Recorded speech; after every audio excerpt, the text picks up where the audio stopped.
जय गुरुदेव दोस्तों। स्वागत है आपका एक बार फिर से आपके अपने YouTube चैनल माधव स्टूडियो झानी में। तो साथियों, अगर आप मेरे चैनल पर नए दर्शक बनकर आए हैं तो कृपया मेरे चैनल को सब्सक्राइब करें और वीडियो को अंत तक सुनें। आज की कहानी है ध्यान। हमें ध्यान किस तरह से और क्यों करना चाहिए। तो किसी समय की बात है, किसी जंगल में एक वृक्ष के नीचे एक महात्मा जी ध्यान किया करते थे। वह संत एक लकड़हारे को रोज वहां से लकड़ी काट कर ले जाते हुए देखा करते थे। एक दिन उन संत ने उस लकड़हारे से कहा कि सुनो भाई, तुम दिन भर लकड़ी काटते हो और मुझे लगता है कि तुम दिन भर लकड़ी काटने के पश्चात भी 2 वक्त का खाना सही से नहीं जुटा पाते होगे। तुम मेरी बात मानो, तुम जरा यहाँ से आगे चले जाओ, वहाँ पर आपको एक चंदन का वन मिलेगा। अगर तुम वहाँ से एक दिन चंदन की लकड़ी काट कर बाजार में बेचोगे तो तुम्हारा 7-8 दिन का खर्चा बड़े आराम से चल जाया करेगा। लकड़हारे को संत की बात पर भरोसा नहीं हुआ, क्योंकि वह सोचता था कि वह जितना उस जंगल के बारे में जानता है उतना और कोई नहीं जानता है, क्योंकि उसका जीवन जंगल में लकड़ी काटते काटते ही बीता था। और उसने सोचा कि यह संत यहीं एक ही वृक्ष के नीचे बैठे रहते हैं तो इनको भला इस जंगल के बारे में क्या पता होगा। लकड़हारे का मन इस बात को मानने का तो नहीं हुआ, लेकिन फिर भी उसने सोचा कि क्या पता संत सही कह रहे हों, और संत कभी झूठ नहीं बोलते। भला इन्हें झूठ बोलने से क्या मिलेगा, संत हमेशा सबकी भलाई चाहते हैं। चलो मैं इनकी बात मानकर देख लेता हूँ, क्या पता ये सही कह रहे हों। संत की बातों पर विश्वास करके वह आग की ओर चला गया, और वहाँ जब उसने देखा कि वास्तव में उसको चंदन का वन प्राप्त हुआ, और वह वहाँ से कुछ समय बाद जब वापस लौटा तो उसने संत के चरणों में अपना सिर रख दिया और बोला कि हे महात्मा जी, मुझे माफ़ करें, मुझे माफ़ कर देना, क्योंकि मेरे मन में बड़ा संदेह आया था। क्योंकि मैं सोचता था कि मुझे जितना इस जंगल के बारे में पता है उतना और जंगल के बारे में कोई नहीं जानता है। मगर मुझे चंदन की पहचान न थी। मेरे पिताजी भी लकड़हारे थे, मेरे दादाजी भी लकड़हारे थे, और उनके भी पिताजी लकड़हारे थे। यह हमारा खानदानी पेशा रहा है, लेकिन फिर भी हम इस चंदन के बारे में आज तक कुछ नहीं जानते थे। हम यही जलाऊ लकड़ियाँ काटते रहे, बाजार में बेचते रहे और ऐसे ही अपना जीवन व्यतीत करते रहे।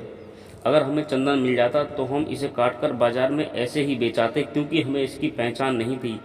आपने हमें इसकी पहचान कराई, इसकी गंध बतलाई, इसकी परख भी दी।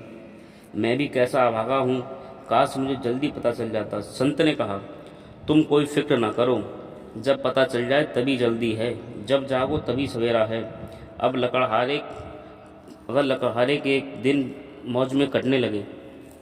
अब वह एक दिन लकड़ी काट लेता था तो उसे 8-10 दिन तक जंगल में जाने की जरूरत नहीं पड़ती थी। फिर एक दिन संत ने दोबारा लकड़हारे को अपने पास बुलाया और कहा, मेरे भाई, मैं सोचता था कि तुम्हें अक्ल आ जाएगी। जिंदगी भर तुम बस लकड़ियां ही काटते रहोगे क्या, और कभी आगे की कुछ सोचा है नहीं? क्या तुमने कभी ये सोचा कि क्यों ना मैं इस जंगल से कुछ आगे चलकर देख लूँ, हो सकता है वहाँ पर कुछ इससे भी अच्छी चीज़ हो। तो यह सवाल तुम्हें कभी सूझा या नहीं? तो लकड़हारे ने कहा, हे मालिक, मुझे यह सवाल कभी नहीं सूझा कि इस चंदन से आगे भी कुछ हो सकता है। लकड़हारे ने कहा कि यह सवाल तो मुझे कभी सूझा ही नहीं। उसने संत से पूछा कि क्या इस चंदन से आगे भी कुछ है?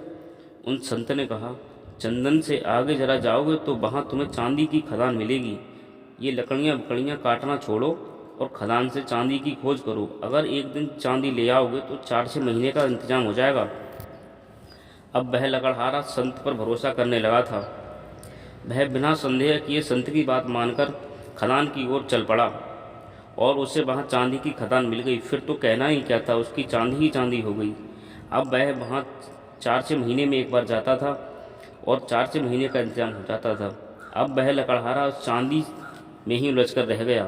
फिर उसने सोचा कि यह ख्याल मेरे मन में फिर नहीं आया। संत ने उसे फिर एक दिन अपने पास बुलाया और कहा, तुम हमेशा मूर्ख ही रहोगे क्या? संत ने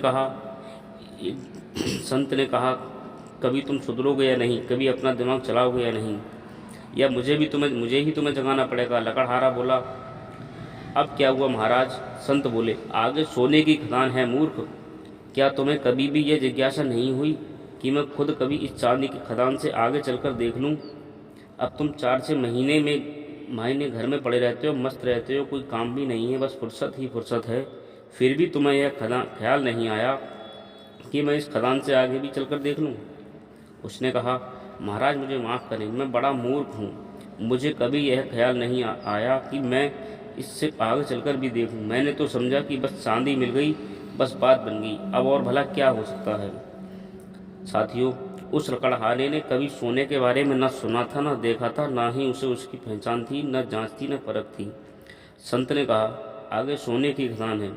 और अब वह सोने की खदान में फिर मस्त हो गया। वह एक दिन सोना लाता और 2-3 साल का खर्चा उसका आराम से चल जाता था, और वह ढेर सोना लेकर आता था। काफ़ी दिन उसके अच्छे गुजरने लगे। कहानी ऐसे ही चलती रही। फिर एक दिन संत ने उसे अपने पास बुलाया और कहा, तुम फिर सोने में फंस कर रह गए। इससे आगे हीरे की खदानें हैं। लकड़हारा हीरे लाने लगा और कहानी ऐसे ही चलती रही। फिर एक दिन संत ने कहा कि तुम तो फिर हीरों में फंस कर रह गए। अब तो लकड़हारा काफ़ी अमीर हो गया था। उसने कई महल खड़े कर लिए थे। इस कारण उसमें काफ़ी घमंड आ गया था। वह संत से अकड़ कर बोला कि अब तुम मुझे बेवजह परेशान न करो। भला हीरो से भी आगे कुछ हो सकता है। लकड़हारे ने अकड़ कर कहा।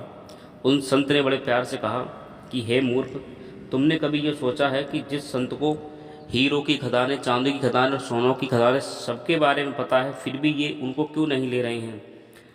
क्योंकि उनको संत को सोने से भी अच्छी चीज़ें मिल चुकी होंगी, या अच्छा कुछ उनके पास होगा, इसलिए उस संत सोने को नहीं ले रहे हैं। क्या तुमने कभी ऐसा सोचा? इसको ज़रूर कुछ मिल गया होगा। संत बोले, क्या तुम्हें ख्याल कभी नहीं आया कि इन्हें इन हीरो से भी आगे कुछ मिल गया होगा? क्या तुम्हें ये सवाल कभी नहीं उठा? वह लकड़हारा काफ़ी बिलक बिलक कर रोने लगा और संत के चरणों में सिर पटक कर बोला कि हे मालिक, मैं वास्तव में ही बहुत बड़ा महामूर्ख हूँ कि जो मुझे ऐसा सवाल कभी नहीं आया। तुम जब भी बताते हो तभी मुझे याद आता है, लेकिन यह ख्याल तो मेरे जन्मों जन्मों में भी नहीं आ पाता कि तुम्हारे पास हीरो से भी बड़ा कुछ धन हो सकता है। संत ने कहा, उसी धन का नाम है ध्यान।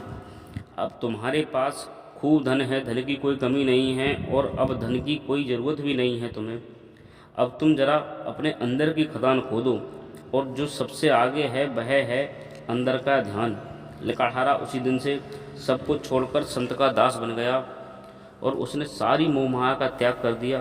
तो साथियों, संसार में सबसे बड़ा धन है ध्यान, क्योंकि जिसके पास ध्यान की शक्ति है वह बड़े से बड़ा कार्य बड़ी ही सहजता से पूरा कर सकता है।